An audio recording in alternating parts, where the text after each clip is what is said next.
देखो तीसरा नंबर जो क्वेश्चन है इसमें भी हम लोगों को बोल रहा है कि अभाज्य गुणनखंड विधि द्वारा निम्नलिखित पूर्णांकों के सीएफ और एलसीएम ज्ञात कीजिए। यानी कि एक वो बता देंगे तो तुम लोग बाकी का तो दो आराम से बना देगा सर। देखो तीसरा का हम लोग यहाँ पे पहला क्वेश्चन देखते हैं।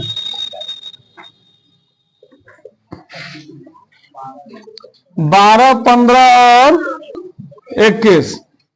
हम लोग सबसे पहले मालूम है कि इसको क्या करना है, अभाज्य गुणनखंड विधि द्वारा एलसीएम और एचसीएफ निकालना है। तो देखो सबसे पहले हम लोग 12 का निकालेंगे तो 2 छक 12, 2 तिहाई 6। फिर जब हम लोग 15 का निकालेंगे तो 3 पचे 15। जब 21 का निकालेंगे तो 3 सते 21। अब तो कटने वाला है नहीं। देखो तो 12 के लिए जो है हम लोगों का 2 गो 2 और 1 गो 3 आया है ना, और 15 के लिए 3 और 5, 3 5 आ गया ना। देखो 21 के लिए है 3 गुने 7। हम लोगों को मालूम है कि एचसीएफ के लिए हम लोग क्या करते हैं, अब 3 अंक है तो तीनों में देखेंगे कोई ऐसा संख्या जो एगो आ जाए।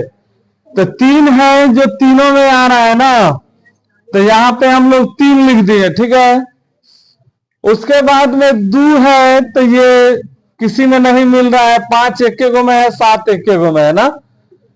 तो बिल्कुल उसी तरह हम लोग क्या करेंगे, एलसीएम में इस 3 को लिख देंगे। बच गया कौन, 2 बच गया, 2 बच गया, 5 बच गया और 7 बच गया। अब देखो इसका हम लोग गुना करेंगे, 3 दूनी 6 दूनी 12 पचे, हाँ 420। इसका आंसर खतरनाक है 420। अच्छा देखो यहां पे तो हम लोगों को एगो संख्या मिल गई। एक चीज ध्यान देना है, अभी इसका एक एग्जांपल तुम लोग बताते हैं। अगर कोई भी संख्या इसमें ऐसा आता है जो तीनों में नहीं मिलता, ठीक है, तो क्या लिखते हैं हम लोग, हाँ तो यानी कि एक छुपा रहता है, गुने 1 गुने 1 गुने 1।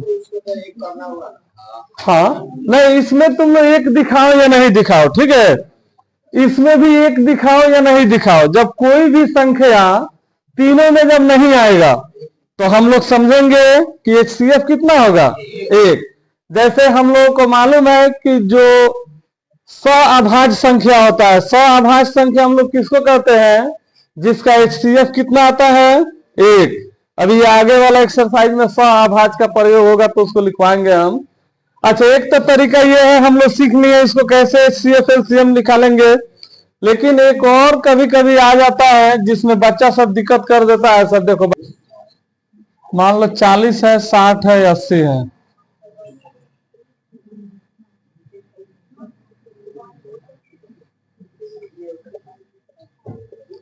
दस 5 60 का अगर हम लोग निकालेंगे 30 आ जाएगा, 15 आ जाएगा, 5 आ जाएगा ना। 80 का निकालेंगे 40 20 10 5 5, ठीक है। अब देखो यहाँ पे 40 के लिए हम लोग लिख देंगे 5, 60 के लिए हम लोग लिख देंगे 2 2 3 5 ना। 80 के लिए लिख देंगे 2 2 5, ठीक है। अच्छा एक चीज ध्यान से देखो, तीनों में आ रहा है ना, तो हम लोगों को मालूम है कि कोई भी संख्या जब तीनों में आ जाएगा तो उसको हम लोग क्या करेंगे, एक बार लिख देंगे, ठीक है।